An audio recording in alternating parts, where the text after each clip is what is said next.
বলেছেন আনন্দ লীলাময় বিগ্রহায় হেম ভো দিব্য ছবি সুন্দরায় তস্মৈ মহাপ্রেম রস প্রদায়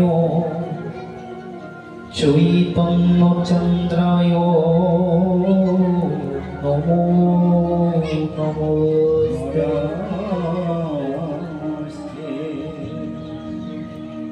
আনন্দ লীলাময় বিগ্রহায়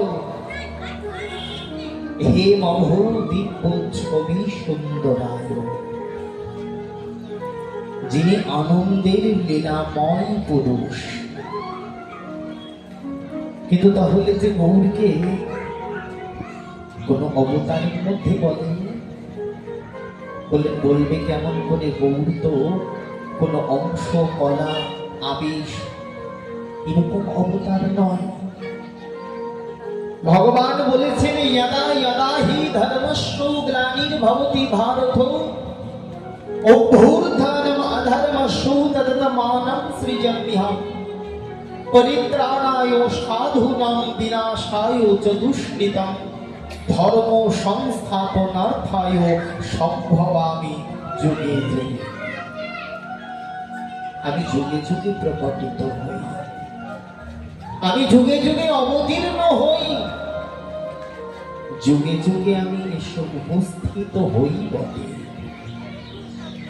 কিন্তু সেখানে আমার সরাসরি আসবার প্রয়োজন পড়ে না। সব সময় আমার আসবার প্রয়োজন যে আমাকেই যেতে হবে এরকমটা নয়।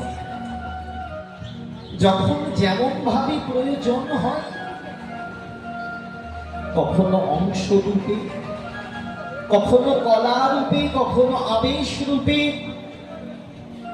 কখনো যুগ অবতার রূপে ভগবান প্রকটিত হন।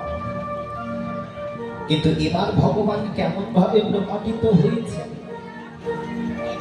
বলে প্রচ্ছন্ন রূপে। ভগবান এবার প্রকটিত হলেন প্রচ্ছন্ন রূপে। গৌর হরি পূর্ণ অবতার তো বটেই, কিন্তু তার সঙ্গে বলছেন গৌর হল প্রচ্ছন্ন অবতার। প্রচ্ছন্ন মানে কি? মানে হলো আবরণের মধ্যে যিনি আছেন। প্রচ্ছন্ন মানে হলো যাকে সরাসরি ভাবে